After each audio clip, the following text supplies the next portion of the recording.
Good morning everyone. कैसे हैं आप सभी? आई होप आप सभी लोग अच्छे होंगे, स्वस्थ होंगे, अच्छे से पढ़ाई कर रहे होंगे। मैं निकिता चौधरी स्वागत करती हूँ आप सभी का हमारे एग्जाम जर्नी परिवार में।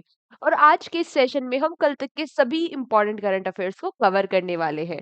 तो फटाफट से स्टार्ट करते हैं अपनी क्लास को। आज का हमारा फर्स्ट क्वेश्चन हो जाता है क्या, according to IMF, which position is India projected to achieve the global economy by 2025? मतलब आपसे ये पूछ रहा है कि आईएमएफ ने क्या बताया है कि 2025 तक जो भारत की इकोनॉमिक पोजीशन होगी ग्लोबली वो कितनेवें नंबर पे होगी। देखो, आईएमएफ के अकॉर्डिंग फर्स्ट नंबर पे रहेगा यूएसए, सेकंड पे होगा चाइना, थर्ड पे होगा जर्मनी, फोर्थ पे होगा फोर्थ पे होगा कौन? हाँ, हमारा प्यारा भारत। और फिफ्थ पे रहने वाला है जापान। फिफ्थ पे कौन रहने वाला है? फिफ्थ पे रहने वाला है जापान। ठीक है, इतना तो समझ में आ गया। लेकिन मैम ये आईएमएफ है क्या? ये भी तो पता हो। तो आईएमएफ क्या होता है? आईएमएफ होता है इंटरनेशनल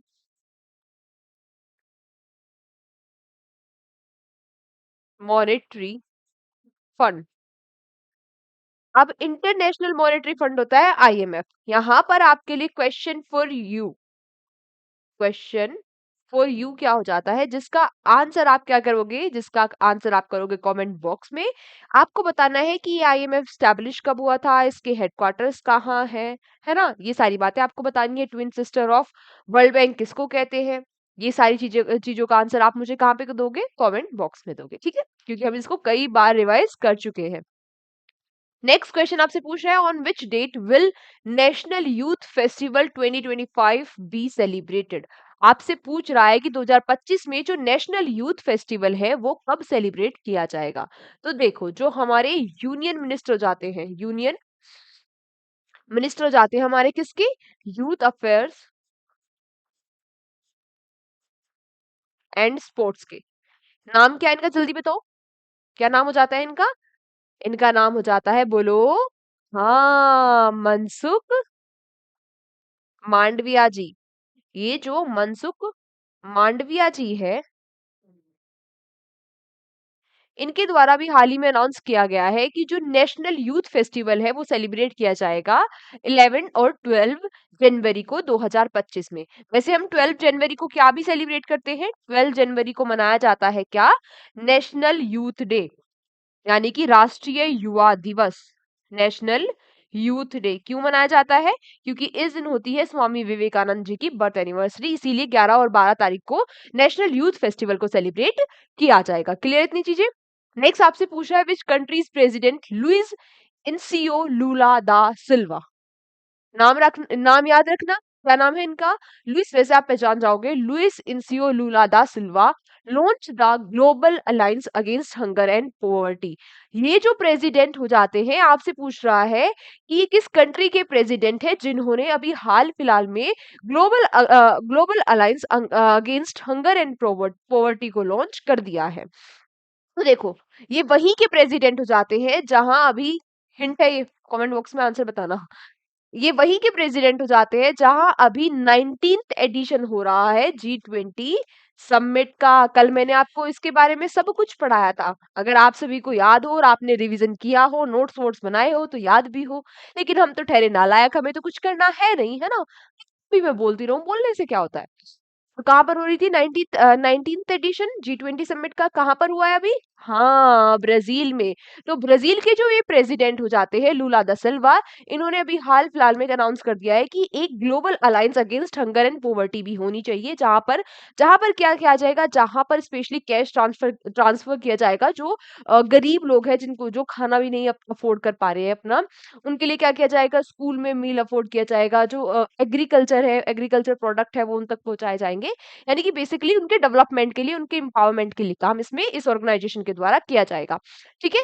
नेक्स्ट क्वेश्चन आपसे पूछ रहा है, who won the global medal in women's compound archery at GT open 2024? GT open जो 2024 था, उसमें वुमेन्स कंपाउंड आर्चरी में मेडल किसने जीत लिया है? तो ये जीत लिया है ज्योति सुरेखा वेनम। डायरेक्टली भी याद रखना, ये जो ज्योति सुरेखा वेनम है, ये किस स्पोर्ट से रिलेटेड है? ये रिलेटेड है आर्चरी से। ठीक है, क्लियर इतनी चीजें?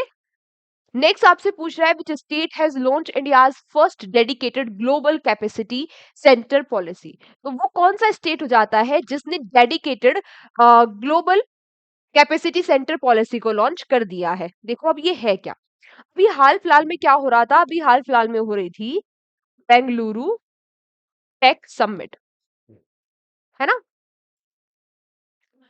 तो वहां पर क्या किया गया, कर्नाटका गवर्नमेंट के द्वारा तीन डेडिकेटेड डिस्ट्रिक्ट बनाए गए, तीन डेडिकेटेड इनोवेशन डिस्ट्रिक्ट बनाए गए। इनोवेशन जहां पर नवाचार का काम होगा, नवाचार का काम होगा, डिस्ट्रिक्ट बनाए गए। कौन कौन से हो जाते हैं ये हो जाता है बेंगलुरु, मैसूरू और बेलगावी। ये तीन डिस्ट्रिक्ट हो जाते हैं इनमें। ये और ये भारत के पहले डिस्ट्रिक्ट है जो इनोवेशन डिस्ट्रिक्ट बने हैं।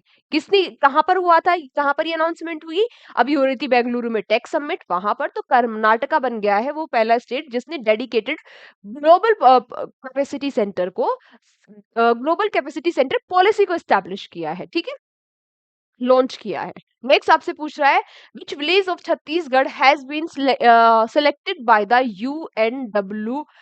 UNWTO for the best tourism village developed program. तो आपसे पूछ रहा है अभी हाल ही में छत्तीसगढ़ का वो कौन सा गांव है जिसके द्वारा, जिसको UNWTO के द्वारा best tourism village development programme के लिए सिलेक्ट किया गया है। तो देखो अभी यूएन जो WTO है, पहले तो ये पता हो कि ये क्या है। तो ये हो जाता है यूनाइटेड नेशंस,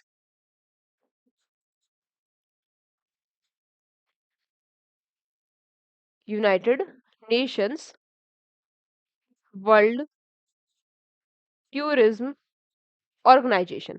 तो अभी हाल ही में इसके द्वारा ऐसे पूरे पूरी दुनिया से 55 विलेज को सिलेक्ट किया गया है, जिनमें एक हमारे छत्तीसगढ़ का दुध दुधमनसर दुधम दुधमारस जो हमारे छत्तीसगढ़ का दुधमारस भी है, ठीक है। तो ये 55 गांव में से एक दुधमारस भी है, इस बात को आप याद रखेंगे, ठीक है। बक्सर में है बेसिकली ये गांव। नेक्स्ट आपसे पूछ रहा है who has been appointed as the brand ambassador for the living thing environment film festival. जो living thing environment film festival है, आपसे पूछ रहा है कि इसके ब्रांड एम्बेसडर कौन बन गए हैं। तो ये कौन जाते हैं, कौन, हाँ, टाइगर श्रॉफ के पापा जैकी श्रॉफ को भी एम्बेसडर बना दिया गया है ALTEFF का, ठीक है। नेक्स्ट आपसे पूछ रहा है which Indian state is set to host country's first night safari. तो वो कौन सा स्टेट हो जाता है भारत का पहला, भारत का वो कौन सा स्टेट हो जाता है जो फर्स्ट नाइट सफारी को स्टैब्लिश कर रहा है। देखो ये जो नाइट सफारी होने वाली है, ये इंडिया की तो फर्स्ट है, इंडिया की तो क्या होगी, ये फर्स्ट, लेकिन ये वर्ल्ड की फिफ्थ नाइट सफारी होगी। वर्ल्ड की कितनी भी होगी, फिफ्थ। तो इसको स्टैब्लिश कर रहा है कौन, ये कहां पर बनाई जा रही है, उत्तर प्रदेश में। 2026 दिसंबर 2026 तक ये ऑपरेशनल हो जाएगी, यानी कि वहां पर घूमने जाया जा सकता है 2026, ठीक है, दिसंबर 2026। नेक्स्ट आपसे क्या पूछा है who was reappointed as Sri Lanka's prime minister. किस कौन वो कौन है जो दोबारा से श्रीलंका की प्राइम मिनिस्टर बन गई है। तो अभी एक बार फिर से जो हरीनी अमरासुरैया जी है, ये एक बार फिर से श्रीलंका की प्राइम मिनिस्टर बन गई है। यहाँ के प्रेसिडेंट कौन हो जाते हैं, अनुरा कुमारा हो जाते हैं यहाँ के प्रेसिडेंट। इनके द्वारा भी हाल फिलहाल में दोबारा से रीअपॉइंट कर दिया है प्राइम मिनिस्टर हरीनी जी को, ठीक है। नेक्स्ट आपसे क्या पूछ रहा है which country recently held a landmark referendum to approve a new constitution. अपना नया संविधान बनाने के लिए, अच्छा बेसिकली जो ये हरीनी है, हरीनी अमृत सुरैया है, इनका भी जो मैनिफेस्टो में सबसे जो टॉप वाली चीज थी वो यही थी कि श्रीलंका का एक नया कॉन्स्टिट्यूशन बनाएंगे, है ना।